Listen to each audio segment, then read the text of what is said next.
दोस्तों आप सभी का हमारे YouTube चैनल पर स्वागत है।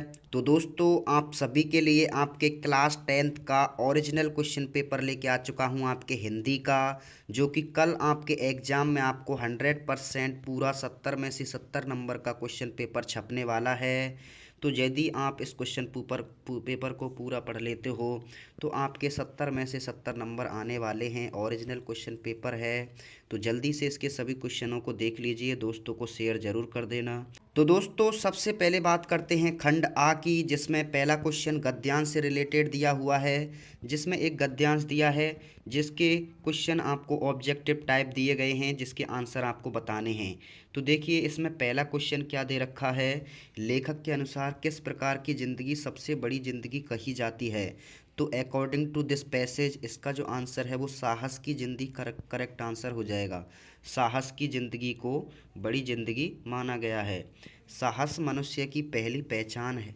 पहचान यह है कि साहसी मनुष्य की पहली पहचान यह है कि वह लोगों की सोच की परवाह नहीं करता है। तो इसका ऑप्शन बी करेक्ट हो जाएगा। दुनिया की असली ताकत किस प्रकार के लोग होते हैं। तो दुनिया की असली ताकत किस प्रकार के लोग होते हैं। तो जनमत की उपेक्षा करके जीने वाला आदमी दुनिया की असल ताकत होता है। तो ये इसका राइट आंसर हो जाएगा।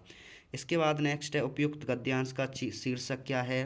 तो साहसी साहसी व्यक्ति इसका उचित शीर्षक हो जाएगा, या फिर आप साहस की ज़िंदगी भी इसका शीर्षक लिख सकते हैं। तो शीर्षक में आपका नंबर नहीं कटेगा। क्रांति करने वाले लोगों की तुलना किससे नहीं करते हैं। तो क्रांति करने वाले लोग अपनी तुलना किससे नहीं करते हैं।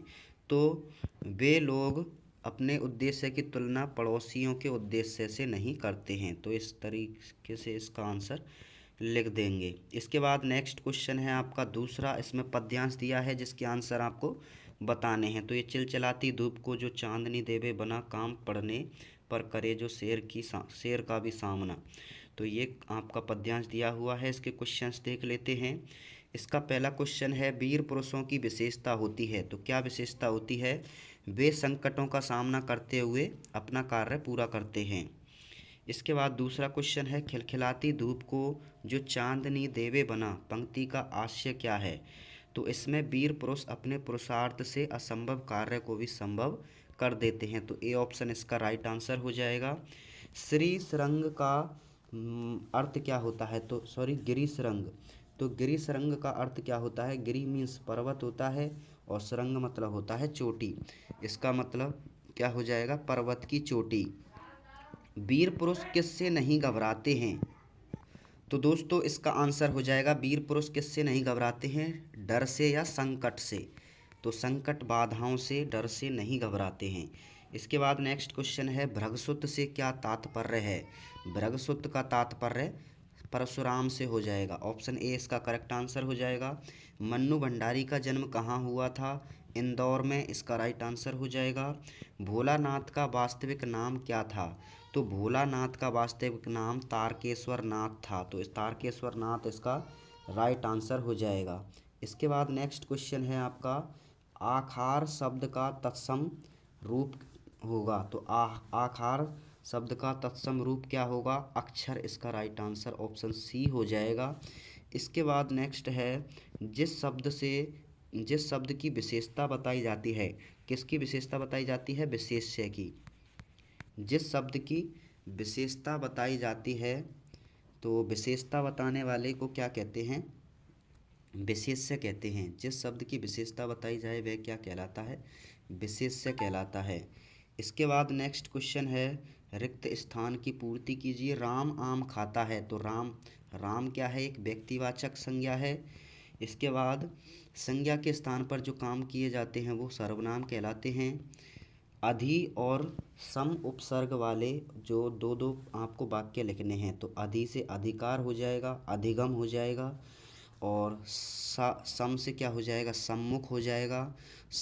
और संयोग हो जाएगा, संस्कार हो जाएगा, संगीत हो जाएगा, संयम हो जाएगा। एक प्रत्यय का प्रयोग कर दो शब्द बनाइए। एक देखिए सामाजिक हो जाएगा, इसके बाद आर्थिक हो जाएगा, भौतिक हो जाएगा, राजनीतिक हो जाएगा। ये सभी क्या हैं, इक प्रत्यय वाले शब्द हैं। आस्तीन का सांप मुहावरे का अर्थ क्या है? तो आस्तीन का सांप का मतलब होता है दोस्त के रूप में दुश्मन या फिर कपटी मित्र। शिशु कवि को पहली बार क्यों नहीं पहचान पाया? तो शिशु कवि को पहली बार में इसलिए नहीं पहचान पाया था क्योंकि कवि प्रवास में रहने के बाद काफ़ी दिनों के बाद घर आया था और शिशु उसे पहली बार देख रहा था। इसके बाद नेक्स्ट है खंड बी। इसमें आपको उत्तर देने हैं आपकी टेक्स्ट बुक की। कवि आत्मकथा लिखने से क्यों बचता है? कवि आत्मकथा लिखने से इसलिए बचता है क्योंकि इससे वह खुद को खास नहीं बना पाएगा और उसे वह अपने मन की कमजोरियों को खामियों को जिक्र करना पड़ेगा। उसका जीवन साधारण सा है और उसके जीवन में कुछ भी ऐसा नहीं है जिसको वो प्रसन्नता से बता सके। उसका जीवन अभावों से भरा है जिन्हें वह और आगे नहीं बताना चाहता या बांटना चाहता, इसलिए वह अपना जो है आत्मकथा लिखने से बचता है। कवि की आंखों में फागुन की सुंदरता क्यों नहीं हट रही है? फागुन में बसंत का यौवन और सुंदरता की कवि की आंखों में समा नहीं पा रहा है। उसका हृदय प्रकृति के सौंदर्य से अभिभूत हो गया है, इस कारण इस जो है सुंदरता नहीं हट रही है। सेनानी ना होते हुए भी चश्मे वाले को कैप्टन क्यों कहते थे? सेनानी ना होते हुए भी चश्मे वाले को लोग कैप्टन इसलिए कहते थे क्योंकि वह एक देशभक्त नागरिक था और उसके हृदय में देश के वीर जवानों के प्रति सम्मान था। उसकी इसी भावना को देखकर ही लोगों के ने उसे सुभाष चंद्र बोस के साथ या सेना का कैप्टन कहकर सम्मान दिया है। इसके बाद नेक्स्ट क्वेश्चन है पतों से पति की चिता से आग लगवाना बाल गोविंद की किस मानसिकता को इंगित करता है? तो बाल गोविंद भगत ने अपने बेटे की जो चिता है उसको आग अपनी पत्नी से दिलवाई थी, क्योंकि ऐसा उन्होंने इसलिए किया क्योंकि बाल गोविंद भगत सामाजिक रीतियों पर विश्वास नहीं करते थे। वे नर नारी में समानता पर विश्वास करते थे, उनमें कोई भी भेदभाव नहीं करते थे, इसीलिए उन्होंने ऐसा करा। इसके बाद आपके विचार से भोलानाथ अपने साथियों को देखकर सिसकना क्यों भूल जाता था? भोलानाथ अपने साथियों को देखकर खेल में गहरा आनंद मिलता था।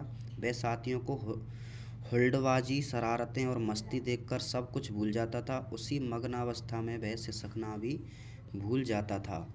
इसके बाद आपके विचार ये हो गया जॉर्ज पंचम की नाक लगने वाली खबर के दिन अखबार चुप क्यों रहे?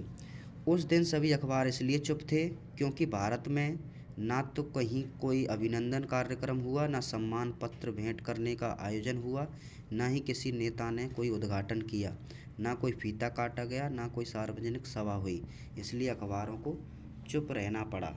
इसलिए इसके बाद नेक्स्ट क्वेश्चन है माता का आंचल पाठ का केंद्रीय भाव स्पष्ट कीजिए। माता का आंचल पाठ का जो मुख्य भाग है माता और बच्चे के बीच में प्रेम को दर्शाता है। इस पाठ में माँ की गोद को बच्चे के लिए सबसे सुरक्षित जगह माना गया है।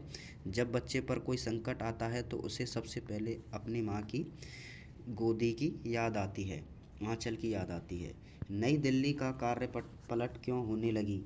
तो नई दिल्ली का कार्य पलट इसलिए होने लगा था क्योंकि नई दिल्ली में इंग्लैंड की रानी एलिजाबेथ द्वितीय अपने पति सहित दौरा करने वाली थी। भारत के शासक उनका शाही सम्मान करना चाहते थे, इसलिए नई दिल्ली पूरी तरह राजसी सज धज से सवारी जाने लगी थी। इसके बाद नेक्स्ट क्वेश्चन है आपका 17वां, जिसमें आपको किसी एक विषय पर निबंध लिखना है लगभग 300 शब्दों में। स्वच्छ भारत अभियान पर लिख सकते हैं, स्वच्छ भारत, स्वस्थ भारत, या फिर पर्यावरण प्रदूषण पर लिख सकते हैं, और या फिर कोरोना वायरस 21वीं सदी पर लिख सकते हैं। इसके बाद देखिए नेक्स्ट क्वेश्चन है आपका 18वां क्वेश्चन। 18वें क्वेश्चन में आप क्या करेंगे यहाँ पे देख सकते हैं। स्वयं को नगर पालिका लक्ष्मणगढ़ वार्ड 14 निवासी मानते हुए स्वास्थ्य अधिकारी को वार्ड सोचनीय, तो आपको क्या करना है सफाई की समुचित व्यवस्था कराने के लिए पत्र लिखना है, या फिर अपने बड़े भाई को पत्र लिख सकते हैं निमंत्रित करने के लिए।